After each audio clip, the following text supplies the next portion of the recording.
দর্শক, জাহাঙ্গীরনগর বিশ্ববিদ্যালয়ের পরিস্থিতি এবং চট্টগ্রামের ব্যাটারি চালিত অটোরিকশা চলাচলের বিষয়ে আরও খবরাখবর জানাতে যুক্ত হচ্ছেন সহকর্মীরা। আমরা প্রথমে যাব জাহাঙ্গীরনগর বিশ্ববিদ্যালয়, সেখানে আছেন সহকর্মী নাজমুল হুদা। নাজমুল, খবরে যেমনটি বলছিলাম, শাটল বাস চলাচল শুরু হওয়ার কথা, এটি কিভাবে চলবে, কি ব্যবস্থাপনায় চলবে, আর শিক্ষার্থীরা বা কি বলছে? আর আজকে কোনো শিক্ষার্থীরা কি বলছে একটু জানাবেন পুরো বিষয় নিয়ে।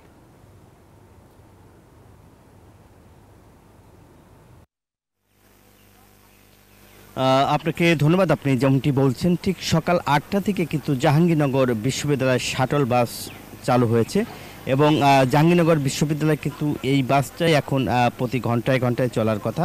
এবং শিক্ষার্থীরা বলছে যে শাটল বাস যে চালু হয়েছে তাদের প্রয়োজনীয় যে ক্লাস, সেই ক্লাসে তারা সঠিক সময়ে যেতে পারছে না বলে অভিযোগ করেছে। এবং যেহেতু এই শিক্ষার্থী যে মারা যাওয়ার ঘটনাকেই কেন্দ্র করে কিন্তু আপনারা জানেন যে নছিমন, করিমন এবং 3 চাকার হুইলার এই ধরনের সমস্ত পরিবহন কিন্তু এখন অনির্দিষ্টকালের জন্য বন্ধ করা হয়েছে।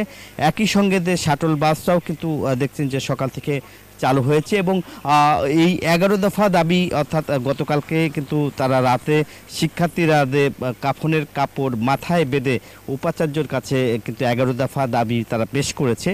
একই সঙ্গে সেখানে তাদের যে আফসানা করিম রাসি যে মারা গেছে তার মরণোত্তর দিতে হবে, সঙ্গে শহীদ মিনারের সামনে তাকে একটা নাম ফলক করতে হবে এবং CCTV বসানো হবে।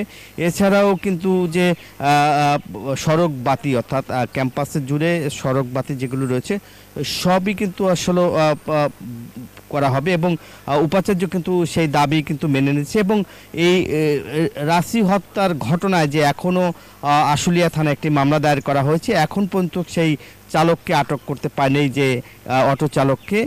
আর এই অটোরিকশা বন্ধের জন্য কিন্তু আপনারা জানেন যে বিশ্ববিদ্যালয় কিন্তু এখন কাজ করেছে এবং আমাদের ঢাকা আরিচা মহাসড়কে কিন্তু এখনও দাপিয়ে বেড়াচ্ছে অটোরিকশা, কিন্তু ক্যাম্পাসে বন্ধ হলেও কিন্তু সারা দেশেই একই রকমভাবে চলছে। একই এই অটোরিকশার খবর জানতে আমার আর এক সহকর্মী রয়েছে চট্টগ্রামে, যাচ্ছি নয়ন বড়ুয়া জয়ের কাছে। জয়।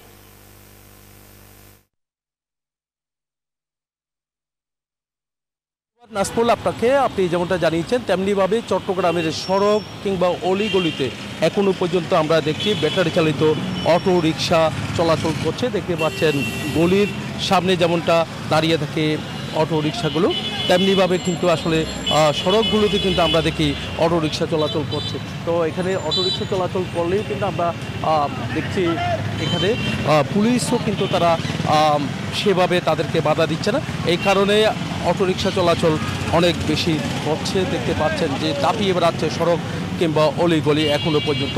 তো পুলিশের তৎপরতা কিছুটা বেড়েছে, কোনো কোনো সময় মামলাও দেয় আমরা দেখছি, তবে আবার দেখা যায় পুলিশকে ম্যানেজ করেও কিন্তু এই গাড়িগুলো চলাচল করে। এখানে দেখতে পাচ্ছেন যে ব্যাটারি চালিত অটোরিকশা আর সংখ্যা কিন্তু অনেকটা বেড়ে গেছে। আমরা একটু দেখাতে চাচ্ছি যে একেবারে দীর্ঘ সারি দেখা যাচ্ছে অটোরিকশার চলাচল করছে। এই সড়ক দিয়ে সবচেয়ে বেশি অটোরিকশা চলাচল করে, তবে পুলিশও কিন্তু তারা চেষ্টা করছে। আমরা একটু জানতে চাচ্ছি কীভাবে অটোরিকশাগুলো চালান আপনারা?